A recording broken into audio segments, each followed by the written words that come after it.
Welcome to Focus on Why. I'm Amy Rowlandson, your host. Join me to explore the compelling stories, profound insights, and captivating experiences shared by my guests from all over the world. Focusing on the importance of why, these relatable, uplifting, and inspiring conversations will empower, motivate, and guide you to create your own purposeful way of life. Have a purpose, have a plan, focus on why. Do you truly understand the power of a focus on why in business? Are your employees fully engaged? Do they consider their work meaningful? Or does your organisation have purpose gaps? Focusing on key areas of employee engagement, contribution, fulfilment, well-being and purpose, all of which have proven links to increased productivity and profitability, I deliver inspiring, mesmerising and captivating talks and workshops providing clear, actionable steps to take. To discuss your specific business needs, reach out to me via the link in the show notes and together we can plug those purpose gaps. Today on Focus on Why, I am joined by Claire Payne. Hello and welcome. Hello. How are you? I'm really good. It's really nice to be here. Oh, well, I'm so excited to hear all about your Focus on Why, Claire. And let's kick off with the question I ask everybody at the start. What is it that you're focusing on at the moment? So I'm at a really exciting point at the moment because I'm finally getting the chance to really focus on building out Orthelian, which is something project I started in 2016, which was born really out of an absolute frustration about the way in which training and coaching was being delivered to executives. And I just got to the point where everything felt quite stale. It was very much sat in a classroom. And also this idea that everybody had to clone themselves, that there was only one way of being successful, and that you had to follow the steps that everybody else gave you to be this sort of square peg in a round hole. And so, I got to the point in my journey then where I was looking for a better way of doing things. And I've grown it alongside my professional career. And sort of, it's been one of these quiet secrets that's been behind closed doors where I'll be honest, for a number of years, we did very little marketing. Everything's been, oh, have you heard about this? And business cards being handed over. And that's kept us quite busy. And then last year, it just really started taking off when we started introducing the work with the wolves that we've been doing. And so now I'm focusing a lot more of my time on being able to bring something a bit different that is having a phenomenal impact on the people that we're working with and is actually even better than anything I think I dreamed of back in 2016 when I really started this journey to see what was out there. And you said it was born out of frustration and that you've now got this chance to focus. Explain to me what that driver really means to you to build this out. Well, to do that, I probably need to explain where I was back in 2016. So um, I'd started off with a legal career. I've got a background. My first degree was in sort of cultural studies and sociology. And then I got to the end of that and was told, really, you should get a proper profession. And it was laid out in front of me that I could either do law, accountancy, or medicine. So I picked law, probably because I'd watched Legally Blonde too many times, if I'm honest. Like it's hard, is it? Um, and I climbed the ladder really quickly because to be successful, you made it to partner as quickly as you possibly could. You got your partnership, you got your corner office, you got your sports car. You tick the boxes on getting the husband and the children along the way, the house that you wanted. And when you got to all of that, obviously you were going to be very successful and very, very happy. So I climbed the ladder very, very quickly. And in 2016, I found myself, and I can remember it really clearly, it was one Friday night, sat there in my office, and I ticked all the boxes. And it was probably about 9 o'clock at night on a Friday night. And I'd spent all day sorting out various issues for people in my team, because my team was a national team, lots going on. And I just sat down at my desk to do some more work, and I just couldn't do anything anymore. And I just looked at it and thought, is this it? Is this everything that I've been working for? And I think I realized I was absolutely terrified of admitting to people that actually I was quite exhausted. I was pretty sick of having to keep all the plates spinning, and I just lost all the joy out of life. I think, everything had become very monochrome, and it was all about just meeting the next deadline for everybody else and keeping everybody happy. Um, and I'd somewhere lost me completely along the way. Um, and when I became a mother, it was because I wanted to spend time with my children, but I wasn't, I'm not spending any time at home. So I got this lovely house with my husband and my daughter, but I wasn't there. And I just went, you know what, there's got to be a better way of doing this. And I did a lot of personal development, a lot of professional development, where I spent hours and hours in rooms listening to how everybody else had had success and finding more tick boxes off them. And I'd spent a lot of time with coaches telling me how to do 12 steps to get this. And it had, to an extent, worked because I'd climbed up the ladder. But what it hadn't given me was a sense of fulfillment. In fact, what it had happened is I kind of stripped away everything of myself. Um, and life's for living, it's not for existing. Um, so I went home that night, had a chat with my husband over the weekend, took the bold move on the Monday morning to hand in my notice with no idea what I was going to do next. Probably not the best motivation because it was just not this, it just needs to change. But it opened up an entire world. And I went off into consultancy and I found lots of other things to do. But I started looking for things on a journey of how do we do leadership in a way that means that you actually bring yourself with you?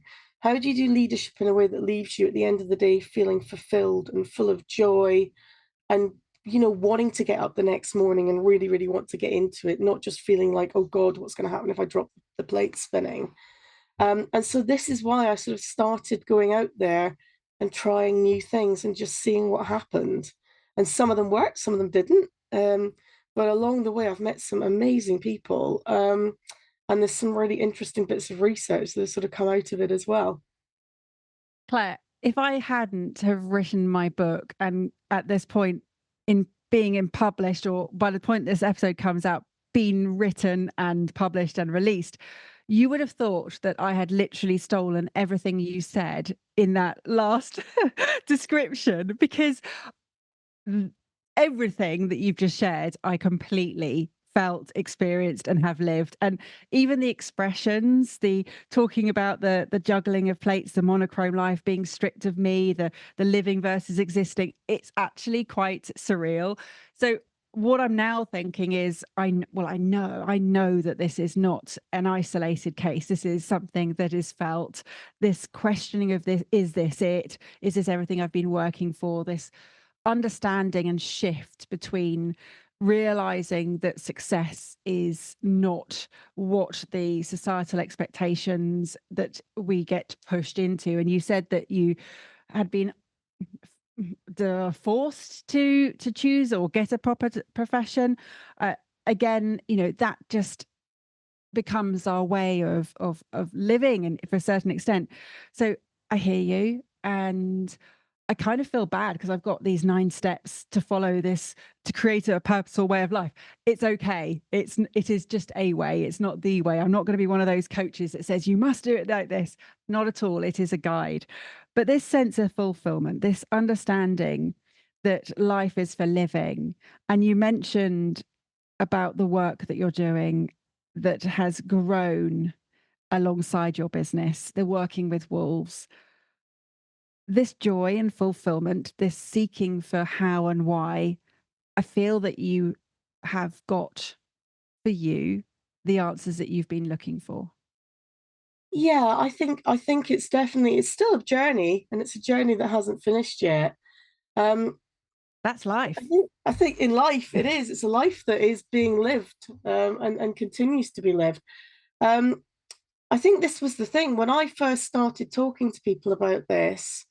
I was very nervous because I thought, showing weakness is not something you do, in the corporate landscape. It's not the done thing, because you learn quite early on in most careers that people will take advantage of that.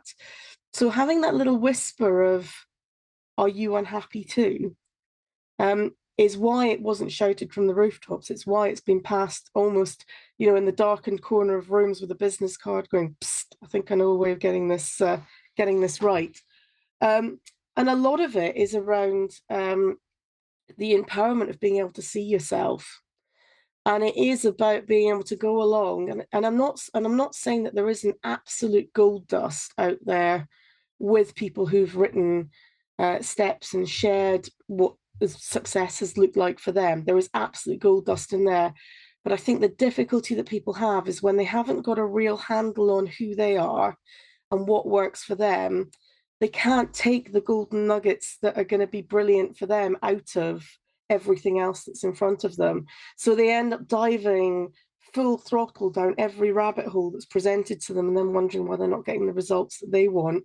And it's because it's them doing it and they're not the guiding force behind this. So it's a shift in perspective to getting really comfortable with yourself and then being able to look out there and go, actually, that's going to work for me. That looked great for them. Nothing wrong with it. It's just actually that's not going to work for me. And having that confidence to do that and to build your own tool set that's going to really send you skyrocketing using your strengths and your capabilities. And then also help you build a network of people around you that actually, for the bits you're not so good at, you find the people with the skills and that can do that. We're collaborative creatures these days. And it was that kind of, it was going down that line. And as I said, I've got a background in doing, cultural studies, sociology, and psychology that left me going right back to the beginning. And when I say right back to the beginning, I started looking at how humans had evolved, um, and got fascinated by how did leadership evolve in early humans. And about 100,000 years ago, our Neanderthal ancestors, we were still very much primates, and they're very much a power rover. Their dominance, power, the powerful beat up the weakest to get the resources. Um, and we were an apex predator. And at the same time, we had the wolves, which is where the wolves come into this story, who are also an apex predator. Now, we co-evolved alongside them, but in a way that is very unusual. Most species, when they co-evolve, evolve because one of them needs the other. We were both equally very successful. We could have survived quite happily without each other.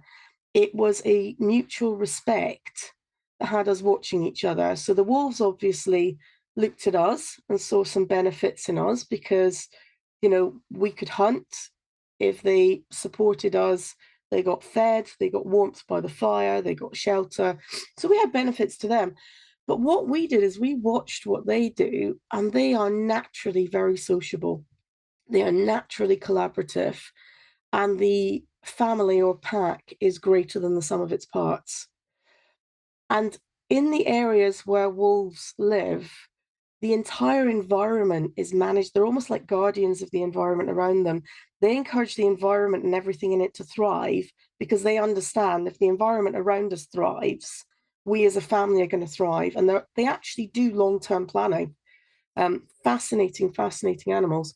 And we watch them as humans and we learnt from them.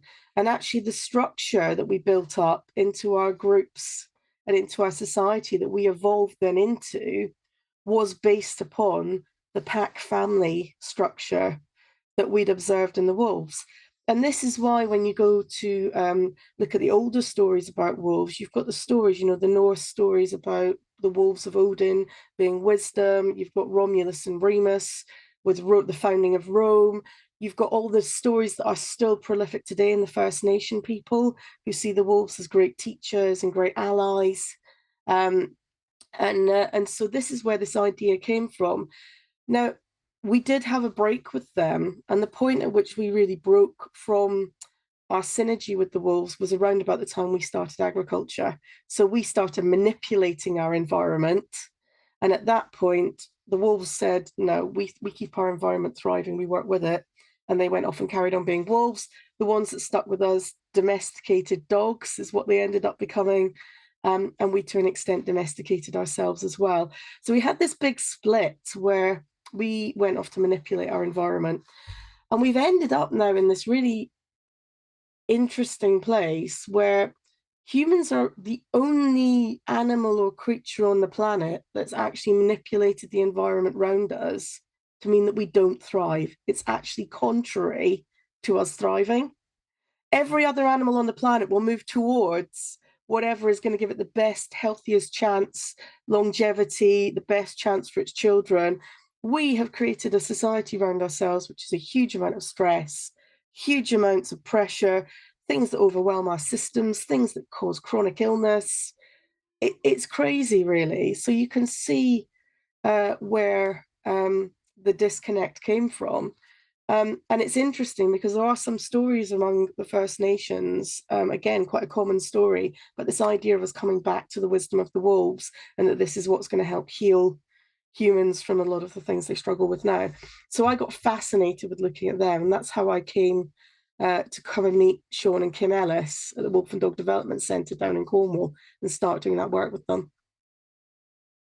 Wow, is all I can say. I mean, it really is so fascinating. And I can see how this would have completely consumed and intrigued you to then pursue how this could be taken into the coaching world that you had this frustration with, of understanding actually what are at the core of who we are, helps to understand why we are having this disconnection, why that there is this incredible interconnectedness of the world naturally, and we see it in the natural world all around us. But this disconnection that has certainly been instigated through the agricultural stage and what has then gone on as a result of that manipulation. There's a book that one of our friends, Jen Lamarinel, is recommended that I read, which is called A Hunter in a Farmer's World. And it's linked to ADHD and the shift in what's happened there from a neurological perspective, which I haven't finished, but is really interesting. It's a book by Tom Hartman. But this understanding of wolves, Claire, this stewardship, this guardianship that they have for the environment, it sounds intriguing, and it sounds as though they've got it sorted and that they have kept true to who they are. Evolution is key in survival. They're still surviving, or are they? Well, they are still surviving, but for men hunting them. Their biggest predator is human beings. Other than that, they are still an apex predator. And they are still being found that wherever you introduce wolves back into the wild, that the area around them is then thriving. I mean, even around the Wolf and Dog Development Centre, the yield from the local farms has gone up just by having them in the vicinity, because of the way that they deal, just because of the way that they deal with their environment and the effect that they have on it. And there's lots of research about why it's a great idea to reintroduce wolves back into the wild and to reintroduce a number of other apex predators that we've unfortunately hunted to extinction, particularly in the UK. But I think the thing for me that's been really fascinating about them is I think people assume that they're just like big dogs, and there are some similarities, but actually they are far more intelligent, far more complex than people give them credit for. Their communication is as complex as ours, if not more so. And the way in which they connect in with each other, uh, everything is about that connection. Everything is about that bond that they build, and they look to build a lasting bond with everybody that they meet. So they're always looking for connection, and it's a neurological connection. It's a connection of my entire system into your entire system, so that we can work and we can coexist and we can have that synergy between each other. And it's something that humans can do as well. And it's something that we did historically. But in the modern world, we're taught really we should focus on our vocalization and our body language. We miss out a lot of what actually our neurological language is doing. And we've got some recent research around things like mirror neurons that's coming out about this impact that people can have energetically almost on each other, where our neurology is, reflecting your neurology. It's this idea if somebody yawns, everyone else in the room feels like they need to yawn as well. It's that kind of idea. So there's a lot of, we're just starting to get the tip of the iceberg on the research on the scientific side into this. But this is something that our ancestors knew instinctually. This is not something new. So they've opened up that whole way of improving our communication and our connection. And I think particularly since COVID, a lot of people are really seeking connection and wanting to know how, in a very disconnected world, can we connect back into each other. And then you've got the way in which they manage their neurological systems because of the way they communicate. So the first thing they learn is this idea of regulation. And again, we think that this is a really new idea because it was only sort of late 1990s that Dr. Stephen Porges came out with the polyvagal theory about how your vagus nerve works and why we need to look at calming our vagus nerve. Again, this is something that our ancestors have known for eons, but we somehow have managed to forget it in the modern world. And again, that for me is the absolute keystone to building a resilience within yourself and to build resilience within a team that you're working with, is understanding this idea of regulation and the ability to use your different emotional systems in the way that they were designed to build up a natural resilience that allows you to calm and raise your vagus nerve as and when you need it to, so that you've got control over that process rather than it controlling you. And again, that's come through from the wolves being the first thing that they teach their pups, the first thing that they teach anyone new coming into their space. And it's why a lot of people, when they meet the wolves, when I take them in with them, are really surprised because they think it's going to be a really scary, really frightening experience that they've kind of got to push through. Actually, they feel remarkably calm. It's one of the most calm, connected, interesting experience that most of them have ever had. And it's not what they expect. And just the amount that you can learn from going through that experience and from physically experiencing it, you can then replicate it when you come back out into the real world. But I think the other thing as well is then how the wolves develop and then manage having natural social characters. So within the group, each member of the group has a completely different individual character, and their role within the group is entirely built around who they are as an individual. And they're not expected to be great at everything. I think this is one of the things humans put on ourselves. We're supposed to be good at all the different subjects we study at school and be great parents and a great leader and a great follower and a great doer and a great, you're supposed to be everything to everybody. The wolves don't have any of that. They have, this is your role, this is what you were born to do, and literally they decide what personalities their pups are going to have. They actually design the pups by using hormones and by using different foods and different chemicals and so on within each other. There is one member of the group who will decide what pups are needed, both for their group and having coordinated it with the groups around, so that everybody has what they need, and they have succession planning in the way that they breed. It's fascinating. But they look at the individual and they say, well, this is what you're going to be fantastic at. And every individual in the group has things that they're brilliant at, things that they're not so good at. But the bits they're not so good at, someone else in the group will be really good at that. And so they're allowed to not be good at things. And what they do is they don't, this alpha wolf idea is nonsense. The alpha wolf idea has come out of research that has been done on captive animals who were not necessarily from the same family, bundled into a zoo environment, which is a bit like, prisoner of war camp, if you equate it to humans, or out in the wild where humans, who are the biggest predator, have gone in to a territory and the pack has formed up behind the one that's best at protecting. And it's like meeting them in a war zone. They formed up behind the army captain and gone, right, we're ready to fight. If you're going to come, we're lined up.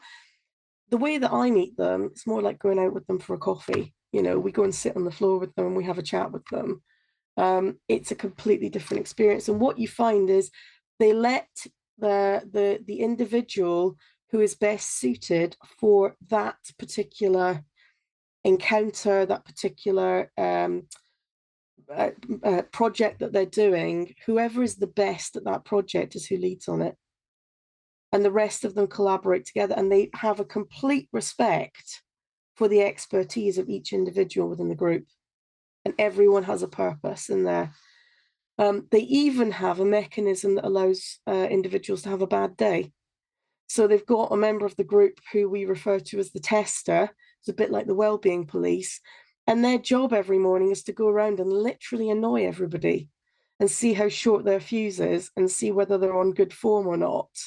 And they know exactly which button to press. They know exactly how to wind them up and see if they, because if you're on a good form, if you're on a good day and someone annoys you, you kind of shake it off and it doesn't really bother you. If you're feeling tired or ill or run down, you're probably more likely to snap back at them. So if they're having a bad day, they don't turn around and berate the one that's having a bad day. They work out what's wrong and then they go and get it some support to do its job for the day. And it's not kicked out of its job or told that it's useless or awful or anything like that, or thrown out of the family. It's literally the support is then they reallocate the resources within the group to say, what do we need today? So there is a level of compassion and realness about it that surpasses most of what I've seen in the human world these days. So there is so much in so many different ways that we can learn from them.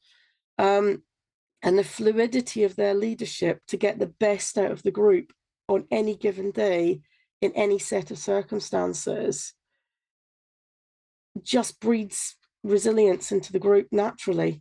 They don't put themselves under any unnecessary stress.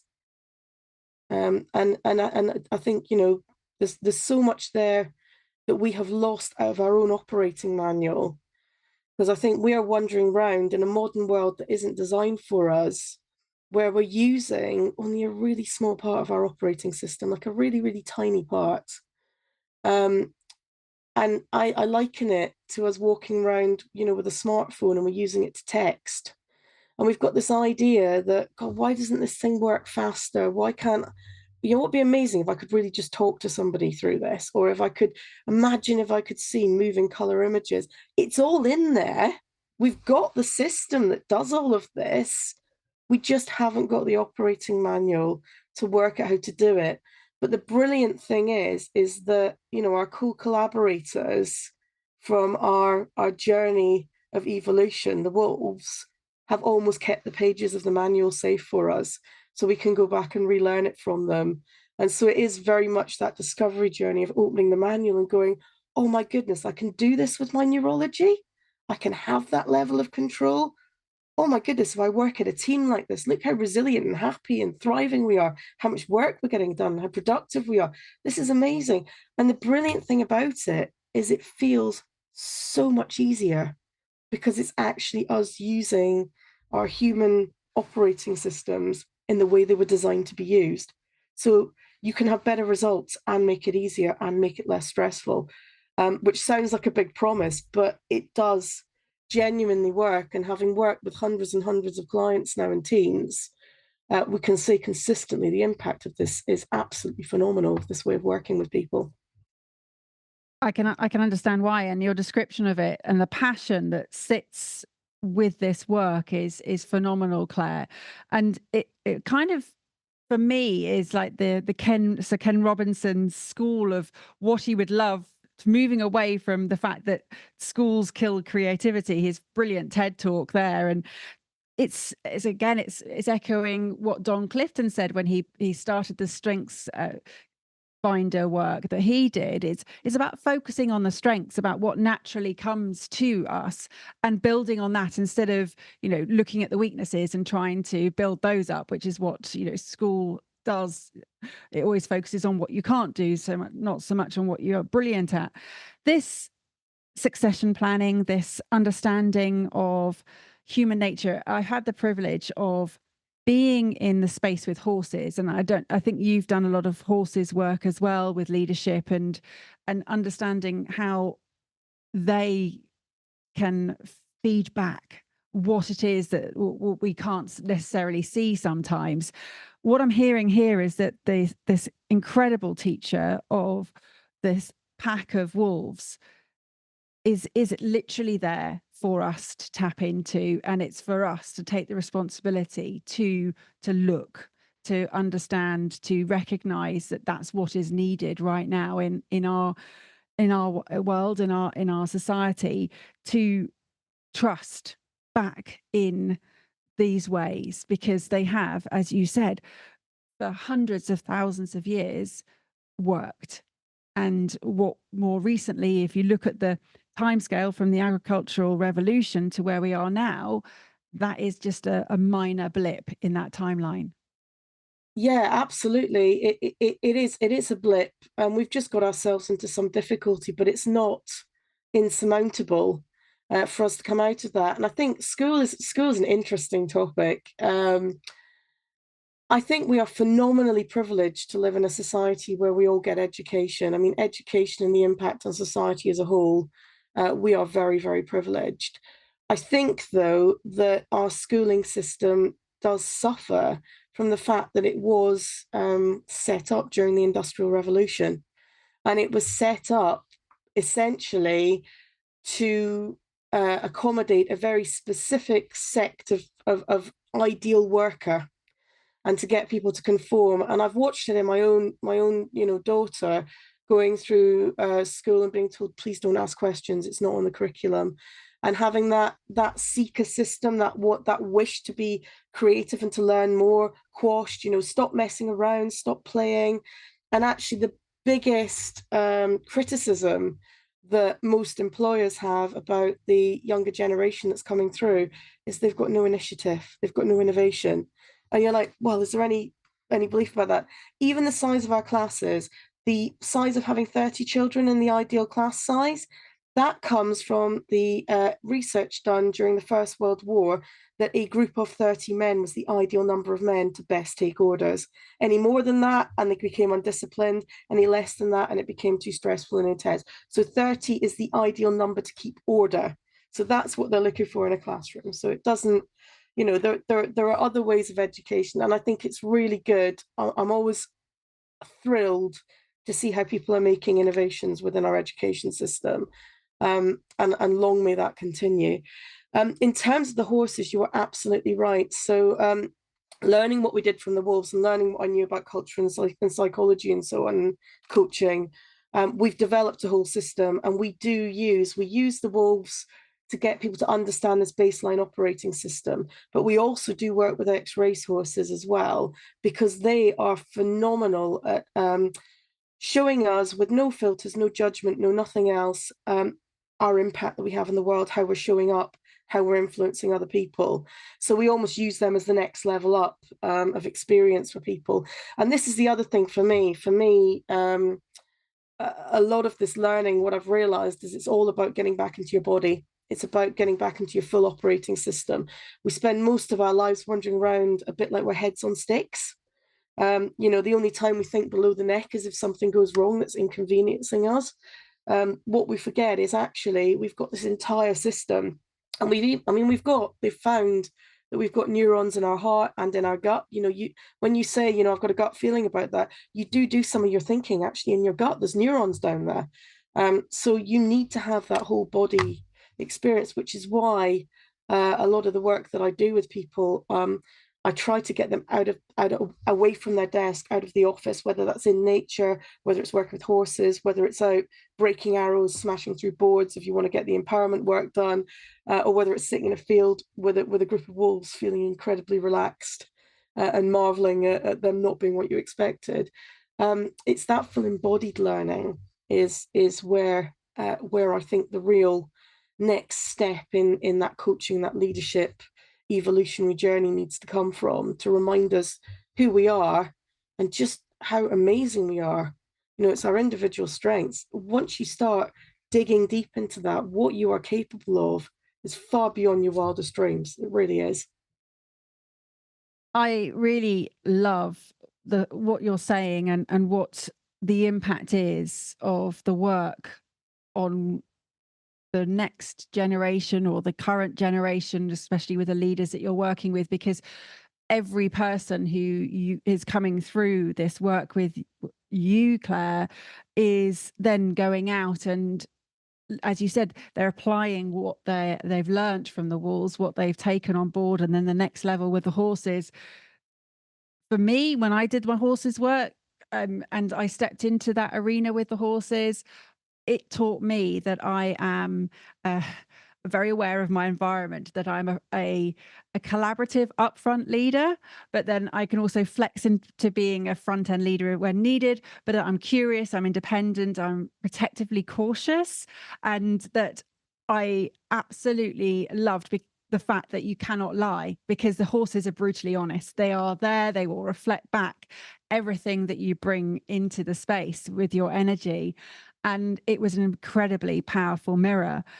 The work that I'm hearing that you're doing here with the wolves, and just the understanding, the complex understanding of the character and the whole personality, the chemicals and hormones in their diet, the succession planning, it really is admirable. And what I want to understand is, you said right at the beginning that this is a journey that's not finished. Where do you see this going next? What is the big mission here, Claire? So our mission now, and I'm pleased to say that it's not me on my own. It's there are very much a group of collaborators behind me working on this project. Is that we are getting the information out there now. We have done our years of research. We've done our case studies. We've proved that this works, and it is a layered approach. It is finding that authenticity. It's finding that your own strengths. It's finding your own way of doing things. It's then having this toolbox available to you. As you say with the horses, you will show up in different ways for different circumstances. Of course you will. You need to have that toolbox, but you need a toolbox of tools that are going to work for you authentically. So it's helping people develop that, but then it is building that out, and with the expertise and the background I've got with looking at that work culture, and with working with other people that work within cultural change, we're helping people put this out into their organizations as well. And we're seeing organizations that are thriving. I mean, if you come at this approach, it's a natural environment that prompts innovation. It's a natural environment that develops individuals to be able to be working autonomously and to be able to be getting on with projects and really getting the most productivity out of teams. It also naturally encourages diversity and inclusion because everybody is valued for what they bring to the table, and the environment encourages everyone to bring that diversity of thought and background with them, and to make use of that. So we're seeing a phenomenal impact. So what we want to do is we want to get the information out there onto a bigger stage, because there is an endemic issue in our society I mean, we're seeing the amount of damage that the current corporate sort of world is doing to people, and the current ways of doing things just put people under stress and they shut them down. What we're hoping to be as part of the antidote to that. And there's lots of people out there doing lots of phenomenal work. And I think the more of us that start making those ripples in the pool, the bigger it's going to get, until hopefully we're a wave that carries us onto a better way of doing things in our society. So that's what I'm hoping for the future. So we started talking right at the beginning about those whispers of, are you unhappy too?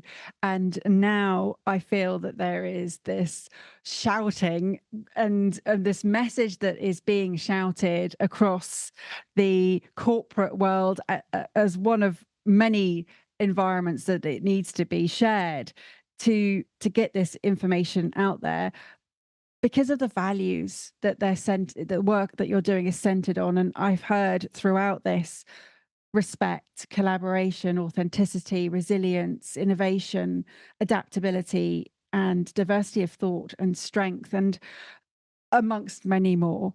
But all of those values seem to be at the core of what the wolves stand for. They are absolutely. And I think we need to keep shouting that. We need to be a beacon out there that says, do you know what, for the people that are sat at their desk with their head in their hands going, this doesn't feel like how it should do. This is not what I thought I'd signed up for. That's okay. And there is a better way out there. And actually, you don't have to spend, this isn't what life's about. Life is about finding something that fulfills you. It's about making your difference. It's about having joy in your life. You know, you are allowed to enjoy yourself. You're allowed to have fun. You're allowed to bring the things into your life that make it worth living.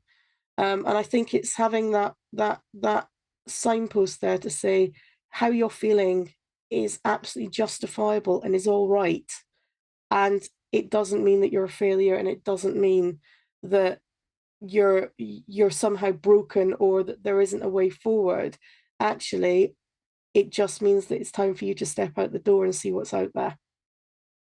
We haven't specifically called any of this purpose, but where do you see this and purpose for you, Claire? Where does it meet? Um, well, this for me, I mean, the purpose that I have always felt very passionate about, um, all the way through my career, has always been about empowering others. It's always been about empowering others to make choices that work for them, whether that's in my career as a lawyer, or in my career as a business consultant, or in my work as a coach and mentor. It's all about empowerment, not about dictating to people what they need to do. And so the way that we describe our purpose at Orthelian is that we empower exceptional leaders to have world-changing impact.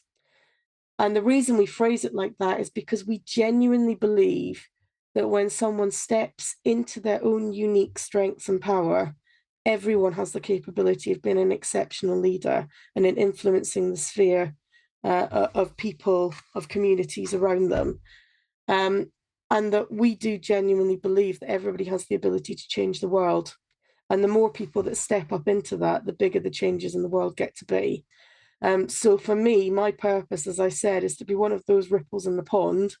And I'm pleased that the ripple is getting bigger and bigger, and it's growing, and more people are becoming on board with it. And we're starting to get this movement coming forward from our corner. And we're changing our corner of the world. And every single person that we work with, we're empowering them to do that with their corner of the world as well. So we just want to keep sending those ripples out. So that's where our purpose comes from for us, is waking up and going, if I've got even one message or one boost to somebody, from having this conversation with you, somebody's taken one golden nugget away from them that makes a difference to them, their life, and the people around them. That's my purpose going out there into the world. And that's what makes me want to get up in the morning and keep doing this work. Well, thank goodness for that, because what a difference this ripple is making. One final question before we close out. What does Orthelian mean? Where does it come from? So Orthelian is really a testament to my father, I have to say. So one of the things my father used to do was read Lord of the Rings to me when I was a child, and I loved the idea of all the adventures that everybody went on in these books my father and these stories my father used to tell me. And I think it gave me that sense of adventure. I think he instilled in me very early on that there's a whole world out there to explore, and you never know what you're going to find. And unfortunately, my father died just before I had my daughter, and this was sort of just before I decided to make this move in my life. Um, and Orthelian is the name of the outpost that the Wood Elves have, and it's the tallest tree. And they've built a platform at the top of it, and it's where they climb up so that they can see out across their entire kingdom. So essentially, it means you can see the wood for the trees. So the idea behind Orthelian was twofold. One of them is it's a chance to step back, take stock, look at the bigger picture, and see where you fit into it before you go back down and get into the doing part again. But the other thing as well that's really beautiful about it is working with that idea of regulation. So the model that I always try to explain to people is about this tree and about this lovely opening up of your ventral vagal system when you're regulated, and that ability then to connect in with other people and to sway with the wind and to be resilient. And so for me, that going up into the tree of Orthelian, again, is very much learning to use your own neurological and your own operating system to work for you. So that's where the name Orthelian came from. Do you know, that is one of the most beautiful answers that I've asked for a simple through a simple question. And this is what I absolutely love about this podcast, that often there are questions that I ask that I think, oh, that's not really a big question, but I always feel compelled to ask certain questions in these conversations. And it is because my gut knew that there was going to be something beautiful like that to explain. So, oh my goodness, I love that story. Thank you so much. And Claire, thank you for the work that you are focused on. And I do believe that there is a reason why we get to this point in our own lives of the complete burnout, the questioning, to then understand what is possible, what else is available, what is it that we can be doing, and that actually we need to be doing because it is our calling in whatever way. And it is an evolution. You said that you had lots of things and you tried other things and that not all of them worked, but you've got to where you are now, and where that takes you, we yet to find out. And that's exciting as well. It is this adventure that you're taking yourself on. How could people reach out, find out more? What's the best way for them to connect? So the best way to connect with me is to go to our website, which is www.orthelian.com. And I think we'll get a link In the show notes, yeah. in the show notes as well, so that people can find that. Or have a look for Orthelian online. We're on LinkedIn and Facebook predominantly. We'd love to hear from you. We love people asking us questions. We also love people telling us about the other things that they've found that have worked for them. And I think, you're right. Going through the fire is what forges us. There's never anything that I think is a wasted experience. Whether it's a fantastic experience or an awful experience, you will have learned a huge amount from it. So I'm always fascinated to hear what other people have discovered on their adventures as well, because it all feeds into the story and the approach that we're taking going forwards. So please do get in touch with us and let us know what you think about what we're doing and what you found out yourself. It would be great. Oh, Claire, what a beautiful invitation. Thank you so much. And I really value this conversation. It has been fantastic. So thank you so much for sharing why you do what you do on Focus on Why. Oh, I can't wait to even reflect and do my reflections and actions episode on this particular one. There's so many different avenues to pursue. How would you like to close out today's episode? I think with absolute gratitude. It's been such a pleasure to speak to you. And thank you very, very much. I love talking about my work. Usually it's a struggle to get me to stop talking about it. So just to say thank you very much for everything you're doing to create this platform for people doing this amazing work out in the world, people making their change. To get out there and get their voices heard, because it makes such a difference. So thank you very much. What value have you gained from tuning into Focus on Why today? What are your reflections with actions? I'd love to hear your thoughts. Please leave a review on Apple Podcasts or via LinkedIn and share how Focus on Why has made a difference to you. Your feedback not only will inspire others, but will help them to discover how Focus on Why has created powerful ripple effects. Let's continue the conversation. Connect with me on LinkedIn, Instagram, Facebook or X, join the Focus on Why Facebook group, and sign up for my weekly newsletter, Friday Focus, to keep in touch. All the links are in the show notes. Have a purpose, have a plan, focus on why.